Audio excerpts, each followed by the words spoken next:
Baik, teman-teman, selamat sore ya. Terima kasih atas kehadirannya di kuliah Sosiologi Kehutanan. Ini kuliah kedua ya, kemarin memang baru pengantar.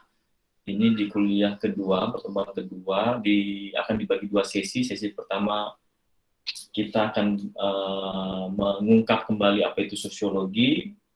Sesi kedua baru kita mengungkap apa itu sosiologi kehutanan, termasuk sejarah-sejarah munculnya sosiologi kehutanan.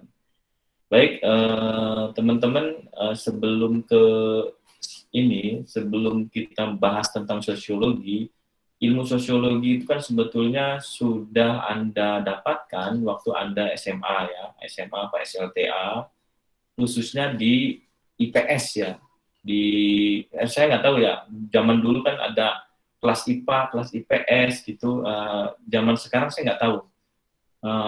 Apakah masih berlaku ya? Mungkin Anda zaman Anda sekolah SMA itu Anda mendapatkan jurusan yang mendapatkan mata pelajaran sosiologi. Ada yang mendapatkan mata pelajaran sosiologi di SMA? Ada, Pak.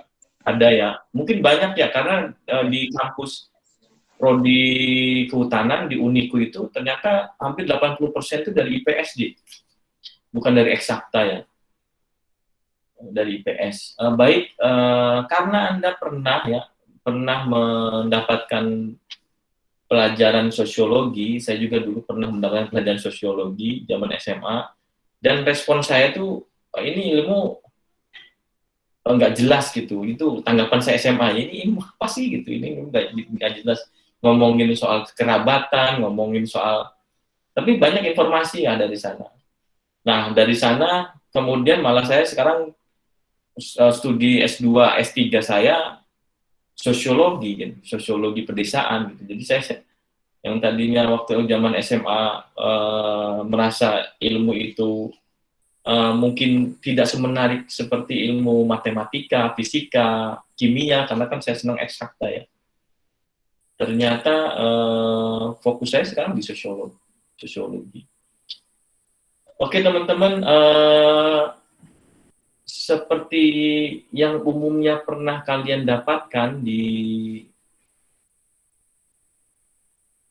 perkuliahan atau di waktu Anda mengalami sekolah SMA,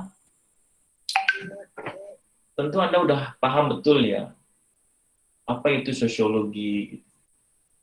Mungkin di benak kita yang terlintas itu sosiologi yang paling sederhana bisa disebutkan kerangkanya adalah ini ngomongin soal masyarakat nih, ini ngomongin soal hubungan antar orang, ini ngomongin soal apa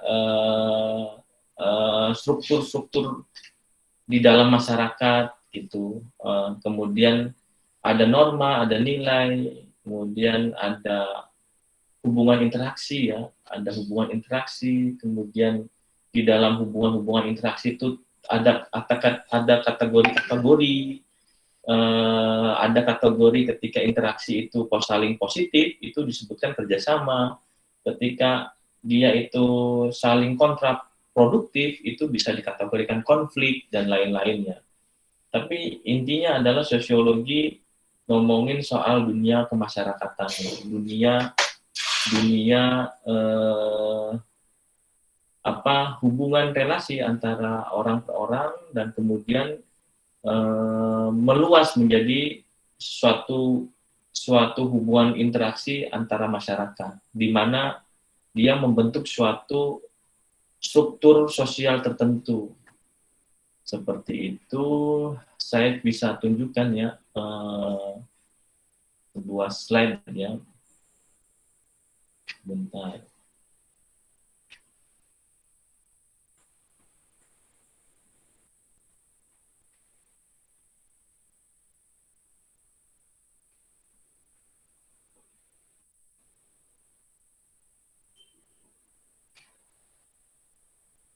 Sudah kelihatan ya? Sudah kelihatan kan? Kelihatan, sudah, Pak. Oke, di beberapa tempat sosiologi itu sudah berkembang pesat ya. Jadi tapi ini dilihat dari sejarah, sosiologi itu termasuk ilmu yang relatif lebih mudah dibandingkan ilmu-ilmu eksakta ya, kayak misalnya ilmu matematika, fisika, kimia, biologi, itu kan ilmu-ilmu astronomi, itu ilmu-ilmu yang memang, atau filsafat ya, itu ilmu-ilmu yang udah lama ya, zamannya Romawi, zamannya abad-abad ke-5 atau abad ke-10 itu ilmu itu berkembang. Tapi sosiologi sebetulnya India termasuk relatif muda ya, termasuk relatif muda karena para pemikir-pemikir tentang kemasyarakatannya pun baru muncul ya. Mungkin yang lebih klasik, ada beberapa klasik gitu, kayak ilmuwan dari Timur Tengah gitu, kayak Ibnu Khaldun. Ilmuwan dari Barat banyak ya, kalau ilmuwan dari Barat tuh kayak Karl Marx ya, ada Weber, ada dari Amerika Durkheim, dan lain-lain ya, banyak perintil-perintil lainnya. Tapi anggapan-anggapan tokoh-tokoh ini tentang kemasyarakatan melalui beberapa studi kemasyarakatan itu mungkin baru abad-abad 17 ya, mereka baru menggali tentang kemasyarakatan. Dan yang paling sederhana, sosiologi itu dia ngomongin soal ilmu sosial, disiplin ilmu sosial yang melihat sebuah hubungan kemasyarakatan ya, human society ya, struktur dari hubungan dari sebuah kemasyarakatan ya. Dan dia ingin melihat juga, sosiologi ini ingin melihat bagaimana sebuah struktur di dalam kemasyarakatan itu bisa bekerja. Dan karena itu sosiologi itu dia mempelajari beberapa hal yang paling penting, dia mempelajari tentang kehidupan sosial atau social life ya, kehidupan sosial itu baik itu kehidupan bagaimana orang berkumpul, bagaimana orang bekerja sama, bagaimana orang melakukan tindakan ekonomi, melakukan usaha, melakukan berinteraksi dengan alam gitu. Banyak hal yang itu masuk ke dunia kehidupan sosial. Sosiologi juga dia akan mempelajari bagaimana kehidupan sosial ini berubah ya, atau kondisi sosial ini berubah, atau terjadinya perubahan sosial. Bagaimana melihat atau mengamati suatu komunitas dari tradisional menuju modern, menuju modernisasi. Anda lihat bahwa semuanya, kalau kita lihat sejarah manusia, Anda lihat bahwa zaman dahulu kala gitu, bahkan misalnya zaman orang tuh masih sedikit ya, zaman mungkin kalau ditelusuri ya, zaman mungkin dari Nabi Adam, kemudian beranak pinak dan menyebar kemana-mana, kemudian memunculkan komunitas-komunitas gitu. Ada yang saat ini misalnya ada yang hidup di sungai, di pantai, di dataran tinggi, di hutan, dan lain-lain. Kemudian komunitas-komunitas ini berkumpul ya, yang awalnya adalah dari hubungan kekerabatan ya, kerabat gitu. Kerabat kemudian berkumpul pada suatu tempat, berdiam diri di sana, menjadikan domisili di suatu tempat tertentu, baik itu di hutan, di daratan, di perairan, di sungai, di laut, gitu. Yang kemudian mereka mengembangkan sebuah aturan main di dalam komunitasnya, atau kemudian nanti berkembang menjadi ada norma, ada nilai, ada budaya, itu.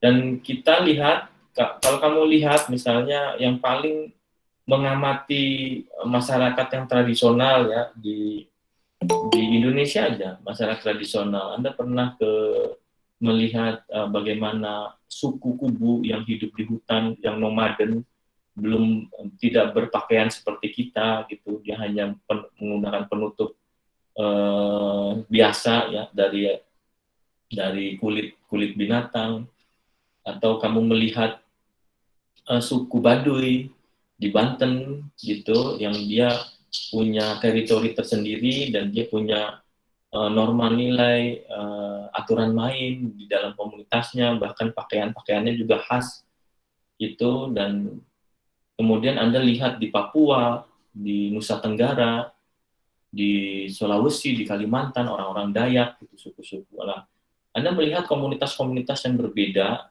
di Indonesia, kemudian mereka ini memiliki ciri khas yang berbeda juga. Memiliki ciri khas dari aspek pakaian, ya, pakaian adat, pakaian biasa, gitu, yang sehari-hari, memiliki perbedaan dia di dalam hal bentuk rumah gitu. Ada rumah adat kan beda-beda ya. Anda kalau melihat rumah adat di orang Dayak sama orang orang Sunda atau orang Papua, suku Papua itu berbeda ya. Kemudian suku apa suku yang nomaden tadi di Jambi ya, suku Kubu itu bahkan tidak memiliki rumah ya, karena dia nomaden, dia hidup di dalam hutan, mungkin tidurnya di atas pohon dan lain-lain. Kemudian uh, hidup tidak nomaden, berkeliling untuk mencari penghidupan. Nah, ini potret-potret, contoh-contoh komunitas, belum disebut masyarakat ya, komunitas bagian dari masyarakat yang memiliki karakteristik berbeda. Dan kemudian komunitas-komunitas ini akhirnya mengalami sebuah perubahan-perubahan sosial. Sampai akhirnya kalau kamu lihat, kamu sebetulnya berasal dari suku Sunda yang mungkin ortodok gitu. Mungkin ortodok, dan suku Sunda yang ortodok, yang bahula banget, itu salah satunya ada Anda melihat di suku Baduy. Suku Baduy itu bagian dari suku Sunda yang memang dia kemudian bukan tereliminasi ya, jadi yang memprotek diri untuk bisa mempertahankan norma nilainya mereka, memprotek diri sehingga modernisasi tidak masuk ke sana. Jadi kalau kita melihat sejarah, kemungkinan orang kita semua ya, kamu kan orang-orang Sunda ya, kebanyakan suku Sunda kita tuh sebetulnya seperti orang-orang Baduy. Tapi pada kenyataan kan Anda melihat diri Anda sendiri, kita semua eh, apa dan orang-orang sekitar kita yang notabene sudah memasuki dunia modernisasi, itu udah berbeda gitu. Kita nggak pakai lagi pakaian-pakaian yang pensi ya, pensi, pakaian adatnya orang-orang suku Sunda. Kemudian sehari-hari kan kamu kuliah juga kan nggak pakai biasa gitu, busana yang modern. Kemudian Anda pakai alas kaki gitu, orang Baduy nggak pernah pakai alas kaki ya, kemana-mana dia nyeker gitu. Bahkan ada Baduy luar dan Baduy dalam. Baduy luar pun dia kemana-mana dia nggak pakai alas kaki gitu. Terus cara Anda hidup dengan cara orang Baduy hidup itu beda juga, beda gitu. Orang Baduy biasanya kan memang dia bertani karena untuk memenuhi kebutuhannya, tapi bertani mereka umumnya adalah dilakukan untuk memenuhi kebutuhan mereka sendiri. Pertukaran jual beli pun sangat sedikit ya. Ada beberapa orang Baduy yang menjual madu biasanya kan di antara kota-kota ya. Kalau di sini mungkin jauh ya dari Banten, tapi kalau Anda tinggal di Bogor itu banyak, atau di Jakarta itu kadang orang-orang Baduy itu mungkin yang dari luar, Baduy luar ya, itu saya pernah lihat beberapa kali mereka yang menjajakan madu ya, mereka nggak pakai sendal dan lain-lain, dia menjual madu-madu. balik lagi ya, jadi sehingga apa sih yang disebut sosiologi? Sosiologi itu ilmu tentang orang ya, ilmu tentang orang di dalam sebuah komunitas, di dalam sebuah kemasyarakatannya. Dan kemudian sehingga di dalam sebuah masyarakat itu pun ternyata memiliki konfigurasi dimensi-dimensi yang yang mempengaruhi bagaimana orang itu bertindak gitu. Sehingga ternyata banyak sekali nih ilmu sosiologi yang karena kompleks gitu. Orang tuh, masyarakat tuh kompleks. Banyak faktor yang tidak bisa diprediksi yang mempengaruhi dia. Beda dengan kita mempelajari pohon ya, pohon misalnya pohon A gitu. Itu kan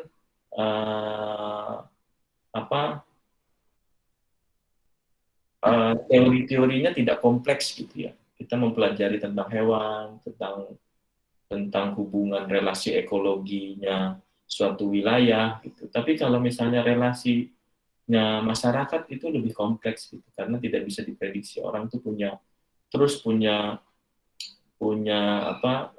alur pikirnya tersendiri. Nah, di satu sisi si sosiologi pun kita ngomongin soal bagaimana berinteraksi, ya, interaksi sosial. Sosiologi ngomongin soal interaksi sosial.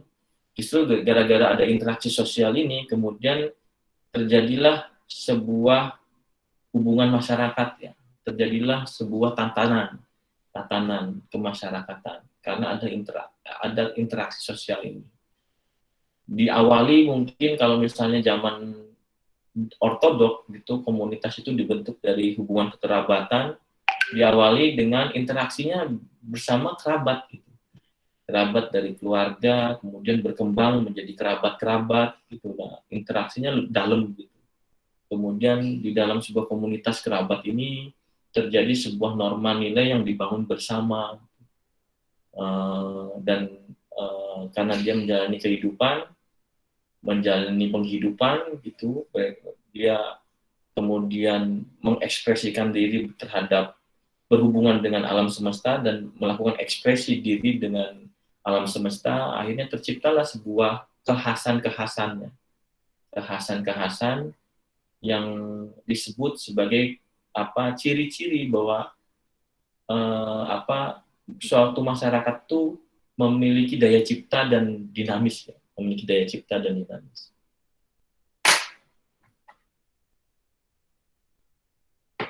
Teman-teman,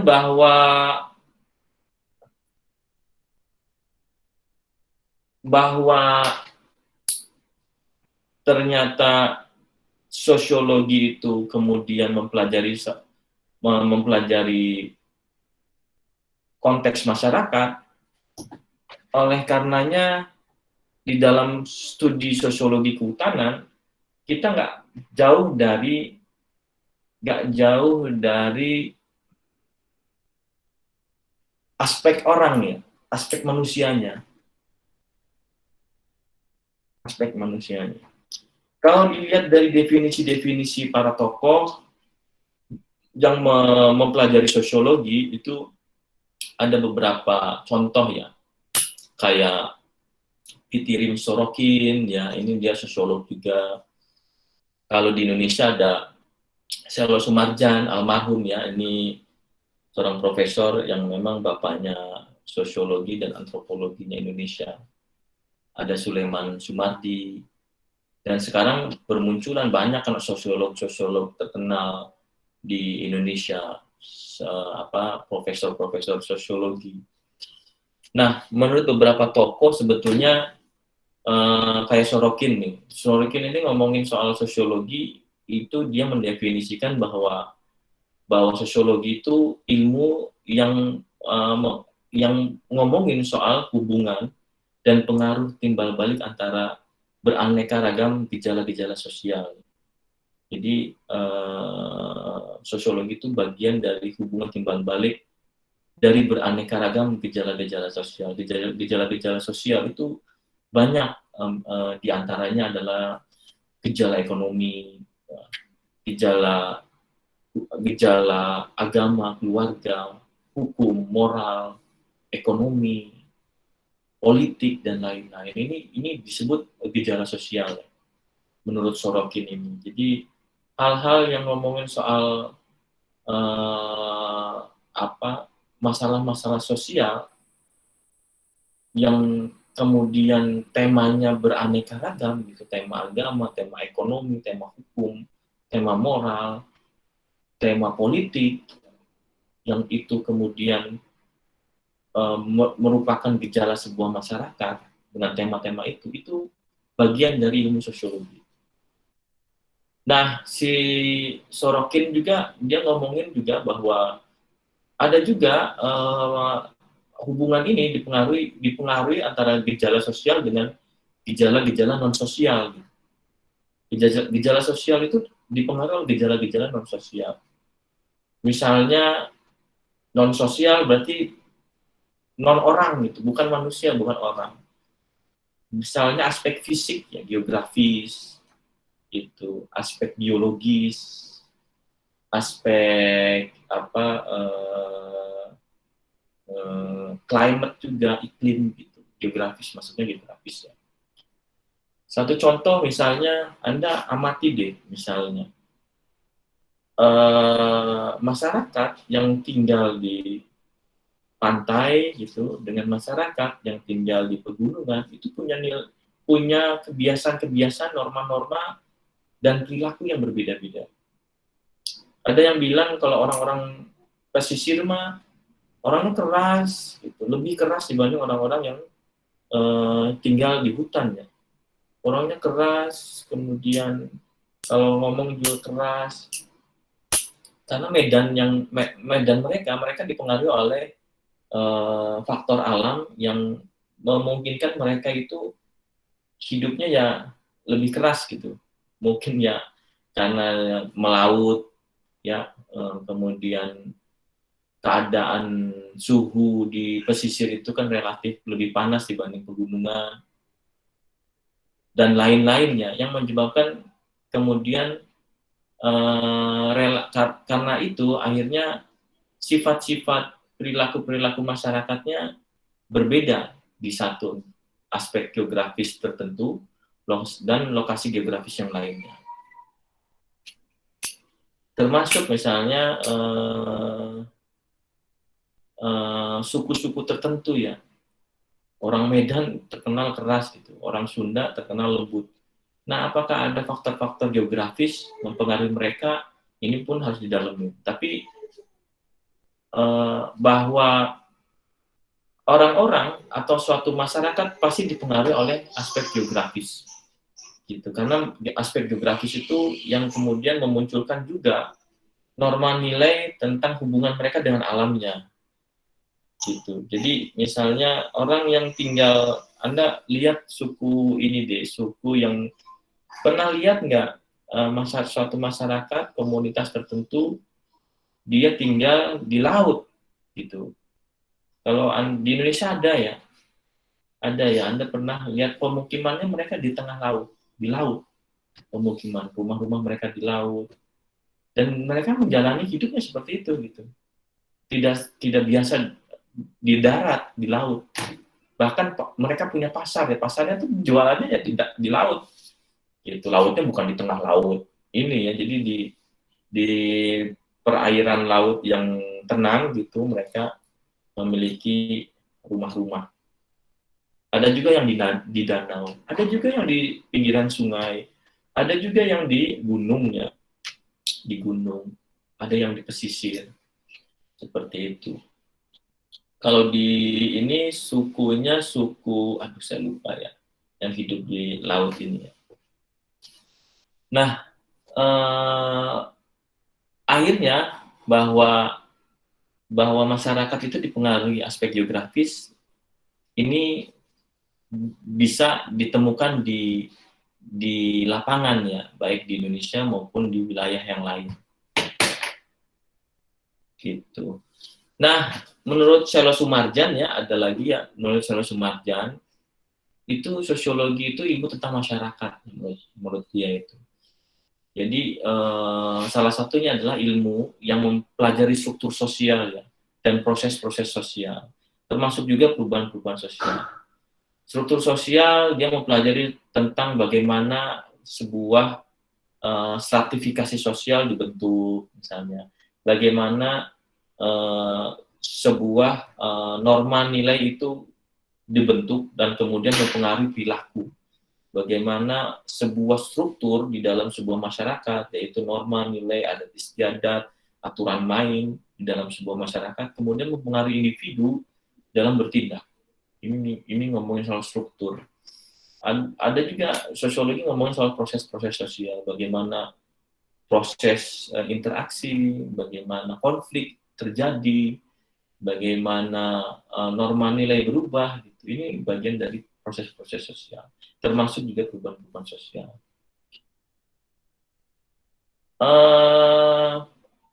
Jadi itu ya, ini sekilas tentang sosiologi. Sebelum saya tutup nih sesi 1, ada pertanyaan nggak kira-kira? Apakah ada yang masih bingung tentang sosiologi?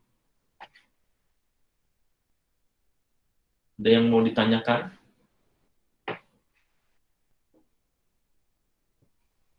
Ini kok pada hilang semua foto-fotonya ya, videonya ya? Dimunculin lagi dong.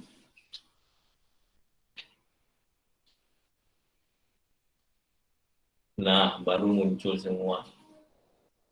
Udah nggak apa-apa, muncul dulu. Baik, sebelum ditutup, ini sesi 1 ada pertanyaan nggak? Ada yang kurang jelas nggak? Kita belum ngomongin soal sosiologi kehutanan ya. Kita ngomongin soal sosiologi dulu deh, konteks sosiologinya. Izin bertanya, Pak. Boleh, Pia. Silakan. Mohon maaf, Pak. Off-cam soalnya jaringannya jelek. Oke, ini dengan siapa nih? Saya Rio ya? Pak. Ya. Oke, Rio. Baik, Rio. Silakan, Rio. Kira-kira untuk matkul sosiologi ini hampir sama nggak sih, Pak? Atau ada perbedaan untuk pemberdayaan masyarakat? Oh, beda. Walaupun ngomongin pemberdayaan masyarakat kan ngomongin soal masyarakat ya.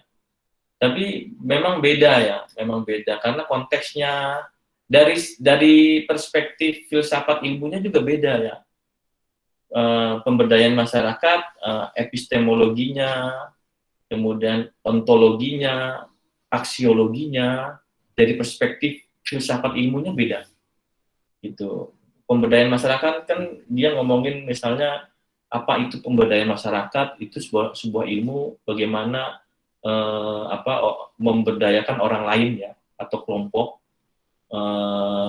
melalui pendekatan dan metode tertentu dengan cara-cara tertentu. Gitu. Nah, kalau di dalam sosiologi kehutanan, epistemologinya beda. Apa itu epistemologinya? Misalnya sosiologi itu apa sih? Sosiologi itu tentang apa?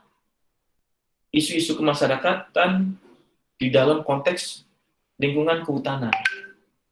Di dalam konteks lingkungan kehutanan. Kemudian kalau melihat fungsinya, aksiologinya gitu misalnya, kalau pemberdayaan masyarakat kan aksiologinya ilmu ini berguna untuk memberdayakan kelompok tertentu gitu. Memberdayakan kelompok tertentu, kemudian mengembangkan bagaimana metode-metode pemberdayaan dibangun gitu, untuk kelompok-kelompok masyarakat. Nah, kalau sosiologi itu aksiologinya ilmu ini akan membedah dan mengurai masalah-masalah kehutanan dalam aspek kemasyarakatan, dalam aspek orang ya, dalam aspek masyarakat ya. Mungkin dia fenomena sosiologi kehutanan dia akan ngomongin soal gejala-gejala sosial termasuk konteksnya konflik sosial gitu. Misalnya di dalam hubungan dunia kehutanan terjadi konflik di lapangan gitu antara masyarakat A dengan masyarakat B atau konflik yang lebih struktural gitu antara masyarakat dengan pemerintah pengelola hutan, ada antara masyarakat dengan swasta, dan sampai sekarang masih terjadi meskipun konflik ini tidak lebih parah pada eranya zaman rezim Orde Baru, tapi sampai saat ini pun masih terjadi. klaim-klaim konflik. Ini bagian dari gejala sosial. Jadi aksiologinya, jadi kemanfaatan ilmu sosiologi kehutanan memang berbeda dengan pemberdayaan masyarakat kan. Jadi sosiologi kehutanan kemudian diharapkan bisa mengurai untuk melihat masalah kehutanan yang timbul dilihat dari gejala-gejala sosial yang berhubungan dengan pengelolaan hutan dan kehutanan secara umum, itu dilihat dari aspek hubungan masyarakat, dari interaksi, kemudian dari proses-proses struktur sosial, kemudian dari adanya hubungan relasi dengan penguasa, relasi dengan pebisnis, gitu. Kemudian relasi ini menyebabkan sebuah kolusi atau kesepakatan sehingga itu merugikan orang lain. Nah, ini bagian dari gejala sosial di dalam ilmu kehutanan. Nah, tapi karena ini masih dasar ya, sosiologi kehutanannya masih dasar. Jadi saya nggak terlalu dalam ngomongin soal konflik, bagaimana yang kemudian nanti itu akan dibedah lagi di dalam ilmu-ilmu yang lainnya. Jadi di dalam nanti Anda mendapatkan mata kuliah kebijakan kehutanan. Ketika Anda dapat ilmu sosiologi kehutanan, kebijakan kehutanan, diharapkan dia perspektif sosialnya lebih kental, kuat, karena pelaku-pelakunya adalah orang-orang masyarakat yang bergerak. Jadi sekali lagi bahwa dari filsafat ilmu, mata kuliah pemberdayaan masyarakat sama sosiologi kehutanan memang beda. Ada yang lain?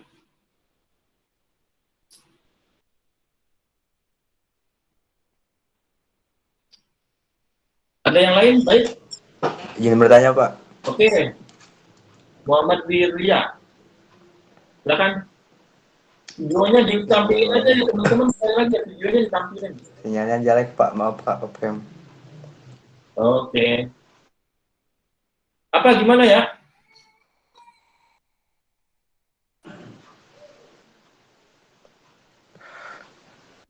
Mau nanya apa?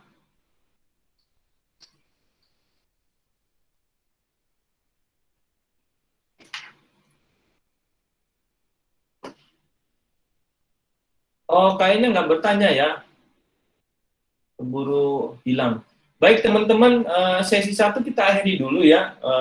Mudah-mudahan Anda sudah paham tentang sesi 1. Kita akhiri di sesi 1 ini. Ya, Pak. Ya, gimana? Oke, teman-teman. Kita akhiri dulu sesi 1 ya. Oke. Terima kasih. Assalamualaikum warahmatullahi wabarakatuh. Waalaikumsalam. Waalaikumsalam warahmatullahi